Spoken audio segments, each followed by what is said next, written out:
So శనివారం నాడే pension ఇచ్చేటట్టుగా ముందు ఒక రోజు ముందే ఇచ్చారు. ఇటువంటి ప్రభుత్వం మన అందరం ఉండడం, మేమిద్దరం దీంట్లో చారుతాం, దీంట్లో మనం వీళ్ల కింద ఇటువంటి ముఖ్యమంత్రి కింద మనం పనిచేయడం చాలా సంతోషం. ఈరోజు ఈ కార్యక్రమాలు, ఆయన చేసే అభివృద్ధి కార్యక్రమాలు ఇటువంటివన్నీ చూసే చాలా దగ్గరలో మన పార్టీకి చేరుతూ ఉన్నారు. నేను ఒక్కటే కోరుకునేది, చేరినోళ్ళు పొరపాటున మళ్ళీ కూడా రెండో ఆలోచనతో ఎలక్షన్ల ముందు మనమేదో చేరాము, మళ్ళీ మనకి ఆ పాత వాసనే బాగుంటది అని అనుకోవద్దు. ఎందుకు చెప్తున్నా అంటే ఈ మాట, ఏ ఇబ్బందులున్నా ఇబ్బందులు ముందుకు తీసుకురండి. ఇబ్బంది పడద్దు.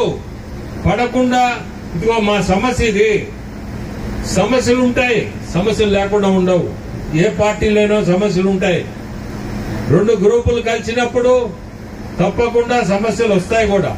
ఇటువంటివన్నీ కూడా మనలో ఉంది. అది సర్దుకోపోవడమా, దాన్ని ఎట్ట పరిష్కారం చేసుకోవాలా, అది మనలో ఉంది. కూర్చోబెట్టి మనిషికి కావాల్సింది కొంచెం ఓపిక. ఆ ఓపిక అనేది మనం తెచ్చుకోవాలా. ఆ సమయము వచ్చినప్పుడు కొంచెం ఆలోచించుకొని మనం ఓపికగా ఆలోచించుకుంటే మనం చేసే తప్పు ఇది రైట్ అనేది మనకే ఆ ఆలోచన కలగదు.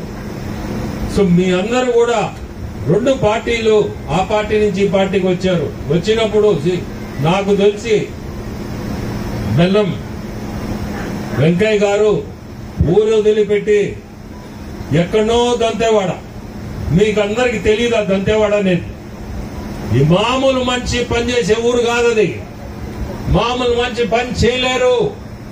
అటువంటి దగ్గర పోయి కష్టపడి ఆడ పనిచేస్తున్నాడు. ₹6 తీసుకొచ్చి మీ గ్రామాల్లో మళ్ళీ పెడుతున్నాడు. ఇవన్నీ కూడా మీకు తెలియాలా. ఎందుకంటే నాకు ఈయన ఈ రోజు కాదు, పార్టీ పక్కన పెట్టండి, నాకు ఎప్పటి నుంచో వెంకయ్య గారు తెలుసు. ఆయన చెప్పానంటే ఎప్పుడు నీకు తెలుసు. ఈ పార్టీలు ఈ పక్కన పెట్టి ఈ రోజు మంచి కాదు, బట్ ఆయన కష్టం చెప్తున్నాను నేను. ఊరు వదిలిపెట్టిపోయి ఎక్కడ సంపాదిస్తున్నాడు, ఎక్కడి నుంచి వస్తున్నాడు, ఎక్కడి నుంచి డబ్బు తీసుకొచ్చి ఇది చేస్తున్నాడు, ఎటువంటి స్థలంలో పనిచేస్తున్నాడు అనేది నాకు తెలుసు. ఎందుకంటే నేను బయట వ్యాపారం చేస్తున్నాను.